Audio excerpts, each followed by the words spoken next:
भजन करने से क्या लाभ हो जाएगा? आप समस्त दुखों से छूट जाएंगे, आप अपने स्वरूप को प्राप्त हो जाएंगे, आपका परमात्मा स्वरूप से प्रेम हो जाएगा। भजन ना करने से हानि क्या है? भजन ना करने से विषय आपको बांध लेंगे, पापाचरण खूब होने लगेगा, आपकी दुर्गति हो जाएगी, दुख, अशांति, चिंता, अवगुण और अभाव और दुखिया स्वभाव, ये सब भजन ना करने पर प्रकट हो जाते हैं। देखो बड़े दुखिया स्वभाव है, पर रोते ही रहते हैं, दुख ये वो ऐसा विषय बांधे हुए हैं। महाराज पाप तो सबसे हो रहा है, फिर कहा गया पापवंत कर सहज स्वभाव भजन मोर ते भाव न काऊ। तो उससे भजन कैसे बनेगा जब पाप बन गया है? भैया ये लाला बहुत कृपालु है, प्रभु बहुत कृपालु है। यदि तुम भजन की सोचोगे कि अब मुझे भजन करना है तो पाप नष्ट होना शुरू हो जाएगा। ये बड़े कृपालु हैं। अपिचे सुदुराचारो भजते माम अनन्य भाग साधुरी समंतव्य सम्यक व्यवसिता हिस्सा। महान दुराचारी भी सोच ले कि भगवान के सिवा मेरा कोई कल्याण नहीं कर सकता, बस मैं उसे महात्मा बना दूंगा। जिसने इस संसार को बनाया वो बड़ा कृपालु है, करुणामय है। चिंता न करो, यदि तुमसे पाप बन गए हैं, भूल हो गई है, तो प्रभु का नाम जपने की सोचो केवल, तो पाप नष्ट होना शुरू हो जाएंगे। और नाम जब शुरू किया तो वो अवश्य, पर ध्यान रहे बहुत बड़ा स्टॉक जमा है पाप का। ये थोड़े दिन नाम जप करके अगर देखोगे कि ना तो नाम में मीठापन लग रहा है, ना नाम हमको सुख प्रदान कर रहा है लौकिक, ना हृदय में शांति, जलन बढ़ती जा रही, चुपचाप बढ़ाते जाना, नाम बंद मत करना। वो शुरू है पाप नष्ट होना। पूरे पाप नष्ट होकर जब हृदय निर्मल होगा तो नाच पड़ोगे, बीच में मत रुक जाना। बीच में जलन पैदा करेगा, बड़े अंदर आपको ऐसे लगेगा कि बहुत ऊबन हो रही, नाम नहीं करना और सब कुछ कर लेना। ये आपको मन प्रेरित करेगा, आप नाम पकड़े रहिएगा। तो नाम जप और सत्संग में कौन श्रेष्ठ है? नाम जप में और सत्संग में कौन श्रेष्ठ है? भैया सत्संग से नाम जप में प्रीति होती है, और नाम जप करने से सत्संग समझ में आने लगता है। दोनों एक दूसरे के पूरक हैं। साधन को हरि भजन है कै सत्संग सहाय। सत्संग से नाम जप में रुचि होती है, और नाम जापक ही सत्संग के सही अर्थ को समझ पाता है, सही लाभ को ले पाता है। तो महाराज हमारा कहने का मतलब कि भजन में अधिक समय लगाना चाहिए कि सत्संग में? तो जो नया साधक है उसे अधिक समय सत्संग में देना चाहिए। बाणी पाठ, शास्त्र स्वाध्याय, सत्संग में बैठा, ये सब सत्संग के अंतर्गत आता है। और जो अनुरागात्मिका भाव को प्राप्त हो चुका है उसे थोड़ा समय सत्संग में और शेष समय एकांत में व्यतीत करना चाहिए, आंतरिक चिंतन। जैसे जब भाव का प्रादुर्भाव होता है तो फिर किसी शास्त्र के स्वाध्याय की रुचि नहीं रह जाती, क्योंकि निश्चय हो चुका है ना, लक्ष्य निश्चय हो चुका है, अब कुछ जानना है नहीं, बस अपने प्रीतम की लीला संबंधी, रूप संबंधी बातें, इसके बाद अब कुछ जानना नहीं, क्योंकि और कुछ पाना नहीं और कुछ करना नहीं। अनुरागात्मिका भक्ति जब हृदय में बढ़ती है तो फिर इष्ट मिले और मन मिले, मिले भजन रस रीति, बस उससे चर्चा हुई और पूरा जीवन, पूरा समय एकांत चिंतन में, आंतरिक चिंतन में। शास्त्र और लोक व्यवहार ये सब अनुरागात्मिका भक्ति वाले को फिर आगे चलकर रुचते नहीं है, कुछ अच्छा नहीं लगता। अगर ये सत्संग न करना हो तो समय ही नहीं है ना। इसके लिए अंतर की वृत्ति को छोड़कर बाहर आना पड़ता है। कोई शास्त्र, कोई लोक व्यवहार, ये सब उसके अंदर नहीं रह जाता जो अनुरागात्मिका भक्ति का उपासक होता है। जो प्रेम लक्षणा भक्ति का उपासक होता है, विविध शास्त्रों का स्वाध्याय करना, विविध प्रकार की वार्ता सुनना, ये उसका स्वभाव नहीं होता, उससे मन हट जाता है। बस आराध्य देव की वार्ता, आराध्य देव की सेवा, आराध्य देव का मंत्र, आराध्य देव का चिंतन, समिट गया। बाबा भजन करने में ये संचित कर्म बहुत बाधा देते हैं। क्या ये बात सही है कि जैसे भजन में लगे तो कहो इतनी प्रतिकूलता आ जाए, इतना दुख आ जाए कि आपका भजन छूट जाए? हां, भजन करने में संचित कर्म बाधा पहुंचाते हैं, पर दृढ़ता यदि है तो बाधा कुछ बिगाड़ नहीं पाएगी, आगे बढ़ जाएगा, बाधाएं नष्ट हो जाएंगी। प्रायः यदि गुरु वचनों पर दृढ़ नहीं है तो फिसल जाएगा और बाधा गिरा देगी।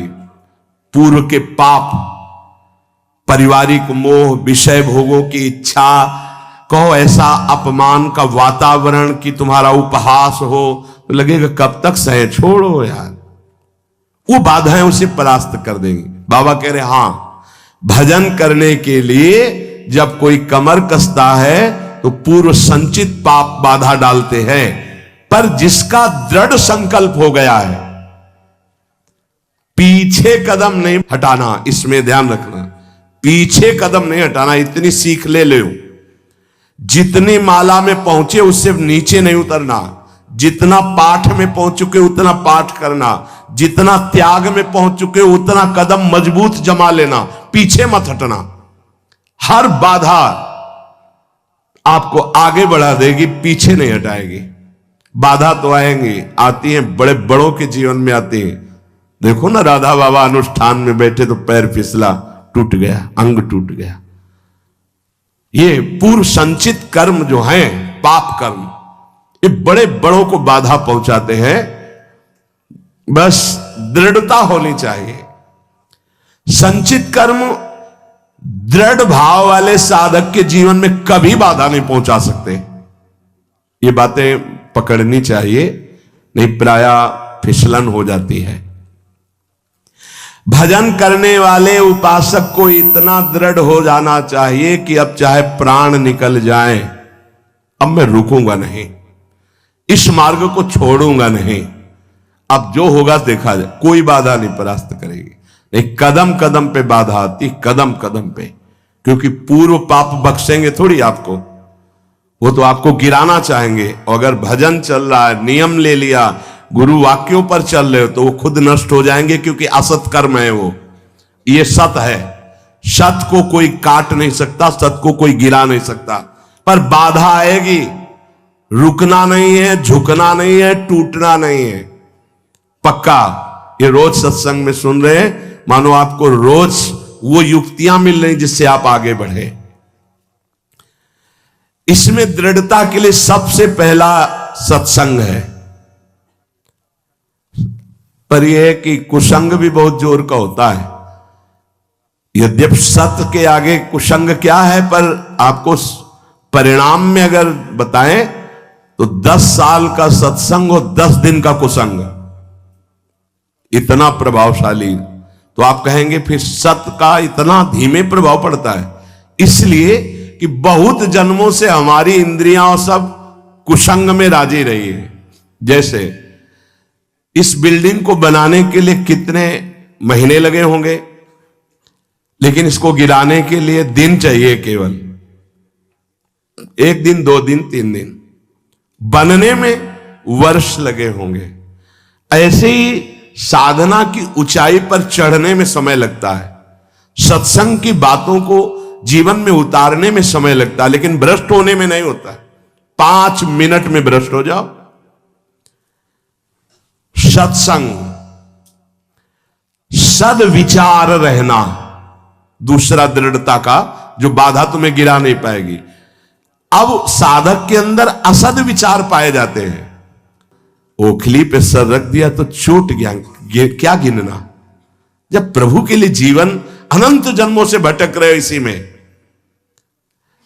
इसी में भटक रहे हो। बस समझ लो ये बाधा आई है तुम्हारे जीवन को बर्बाद करने के लिए। अगर लक्ष्मण रेखा से बाहर निकल गए तो मिट्टी में मिला देगी ये माया। मान लो प्रार्थना, अगर आप लक्ष्मण रेखा के अंतर्गत रहे, आज्ञा के अंतर्गत, तो बाधा तुम्हें परास्त नहीं कर पाएगी। नहीं तो जो दुर्गति का केंद्र है, आगे देख लेना, पर आप कह नहीं पाओगे। वो अंदर की मार होती है माया की। भजन करने वाले को संचित कर्म बाधा पहुंचाने के लिए आते हैं, पर बचा जा सकता है इसी से, सत्संग और सद्विचार। जीवन का हमारे जो बर्बादी का प्रभाव पड़ेगा पूर्व संचित कर्म, वो हमारे विचार बदलता है। ध्यान रखना, पहले बुरी दशा आने के पहले बुद्धि बदली जाती। जब साधक का विचार बदलता है तभी घबरा जाते हैं हम, अरे अरे ये क्या। पर वो आक्रमण विचार में करता है। कर्म पहले विचार को बदलता है। यहां कह रहे सत्संग और सद्विचार, तुम्हारे अंदर असद विचार आने ना पावे। हे, कौन से मन से तुमने हां कहा, कौन से मन से तुमने भगवत मार्ग में उत्साह बनाया, कौन से मन से तुमने संसार से बैराग लिया। अब उस मन को क्यों भूल गए, दूसरा मन कैसे आ गया। मतलब पूर्व संचित पाप कर्म तुम्हें गिरा रहा है और तुम गिर रहे हो जानबूझ करके, पर हाथ नहीं पकड़ोगे तो गिरी जाओगे। हाथ पकड़ाने का मतलब कि मेरे मन में तो आ रहा है कि मैं ऐसा कर लूं, पर आपकी क्या आज्ञा है। बिल्कुल अवसर नहीं देता साधक। आपकी क्या इच्छा है, अवसर नहीं देता। सीधे बात, मैं ये नहीं करूंगा, मैं ये ऐसे मैं तब हंसी आती है। अय पुरुष संचित कर्म, तू मेरे से बलवान निकल गया, जा घसीट ले जा। अब क्या कर सकता हूं, मेरी कबड्डी के खेल में आउट हो गया है, नहीं पकड़ पाऊंगा। अगर उपासना में आपका प्रवेश है तो एक प्रार्थना मान लीजिए हमारी। आपका मन कह रहा है कि मैं खाऊंगा, मैं भोगूंगा, मैं देखूंगा, मैं ऐसे चलूंगा, मैं ऐसा, तो आप छूट दे दो गुरु को और इष्ट को कि प्रभु, एक बहुत बड़ी महान वक्ता हुई राबिया जी, ऐसा उनका, उन्होंने कहा था कि प्रभु यदि मैं स्वर्ग मांगू तो नरक भेज देना, जो मैं मांगू मेरी बात कभी पूरी ना करना। क्या, तो हम कम से कम इतनी तो गुरु को इष्ट को जगह दे दें। महाराज मेरा मन कह रहा है कि मैं भोगों में जाऊं, मेरा मन कह रहा है संसार में जाऊं, मेरा मन कह रहा है मैं ये नहीं कर पाऊंगा। आपकी क्या अनुमति है, आपका क्या स्वरूप है, आप क्या आज्ञा करते हैं, इतना तो जगह रखो। आप तो जगह ही नहीं रखते, पूरी लाइन क्लियर कर देते हैं, कोई अधिकार ही नहीं देते। नहीं, मैं ऐसा नहीं करूंगा, मैं ये नहीं कर पाऊंगा, तुम कुछ भी नहीं करने लायक हो। जिनकी कृपा से तुम कर रहे थे, वही कृपा तुम्हें आए हुए इस भारी आक्रमण से बचा लेगी, और आगे चलकर तुम्हें खुद रोना आएगा कि बचा लिया मुझे, नहीं तो आंधी आई थी और मुझे गिरा देती। हर संचित बाधाएं भस्म हो जाएंगी। ध्यान रखना, भजन करने वाले पर संचित कर्म बाधा डालेंगे, पर सत्संग और सद्विचार और भजन की दृढ़ता हर कर्म को भस्म कर देगी, हर बाधा को भस्म कर देगी। तुम्हारे जीवन में यदि किसी संत का संयोग है तो उसकी आज्ञा से जितनी जल्दी तुम्हारी इन बाधाओं का नाश होगा, उतनी जल्दी तुम्हारी साधना से नहीं होगा। इसलिए भक्तों के संग की बड़ी महिमा बताई गई है। यहां तक कि भगवान से भी बढ़कर भक्तों की संग की महिमा बताई गई। मोरे मन प्रवश विश्वासा, राम ते अधिक राम कर दासा। ये मान लो, ये जीवन बहुत ऊंचाई पर चढ़ाना है। आप अकेले नहीं चढ़ पाओगे, आप हाथ दीजिए और साथ चढ़ जाओ।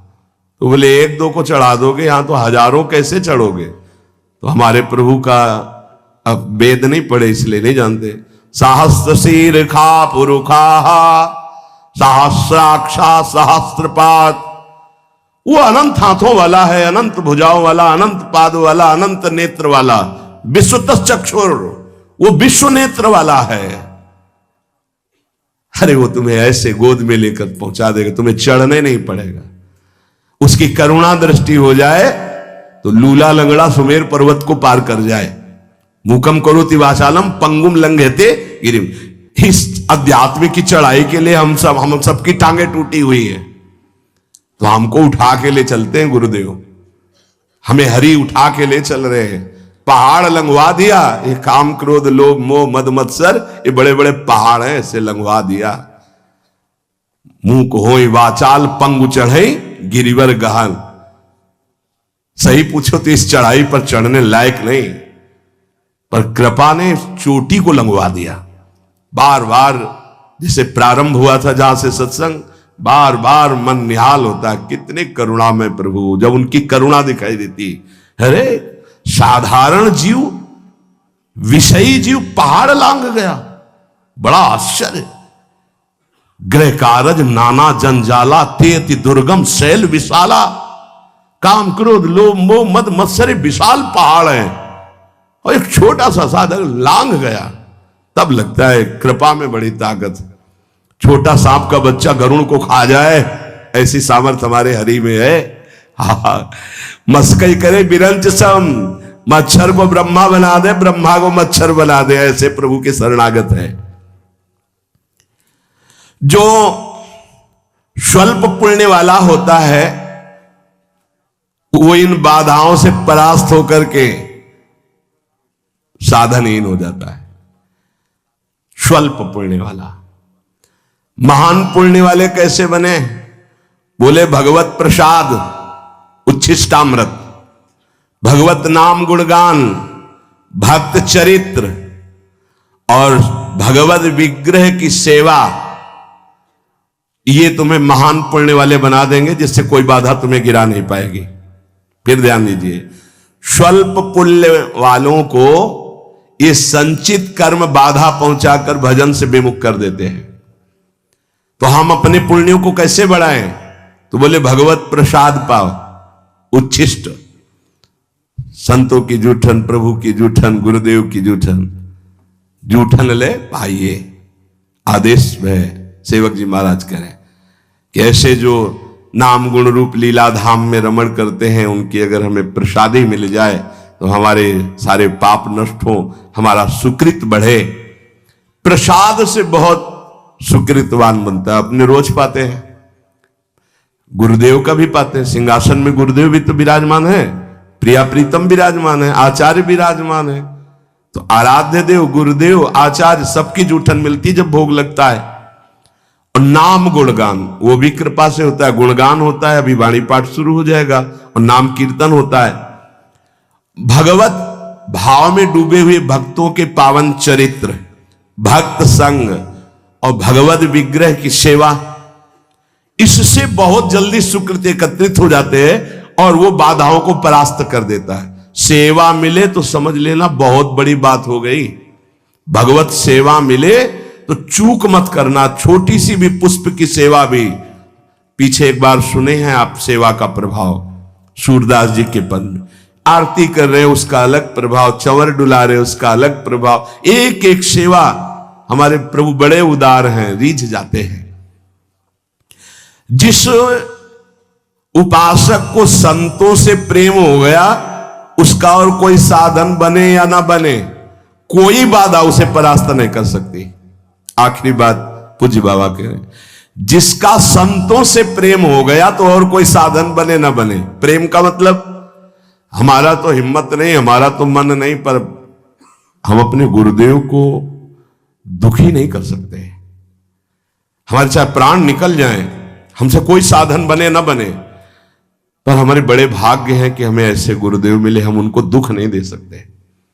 श्री जी से सदैव यही प्रार्थना रहती है कि एक ही मांग है कि हमारे कभी ऐसे कोई आचरण न बन जाए जिनको सुनने के बाद गुरुदेव को दुख हो। बस इस जीवन में एकमात्र लक्ष्य है मेरे गुरुदेव की मुस्कुराहट। कभी ऐसे कोई आचरण न बन जाए, कभी कोई ऐसी बात न हो जाए जिससे गुरुदेव की श्रवणेंद्रिय में पड़े और वो दुखी हो जाए। उनको दुख दे दिया तो अब जीवन का कोई महत्व नहीं रहा। यही है प्रेम। अब जब ऐसा भाव रहेगा तो बाधा कौन सी परास्त कर पाएगी? कोई बाधा नहीं परास्त कर सकती। फिसलने पर भी गिरेगा तो गुरु की गोद में गिरेगा। इसीलिए आखिरी में कह रहे कि जिसे संतों से प्रेम हो गया उसे और कोई साधन ना हो तो भी बाधा परास्त नहीं कर सकती। क्या संतों का प्रेमी भक्त जो है उसको फिर मनुष्य जन्म मिलेगा?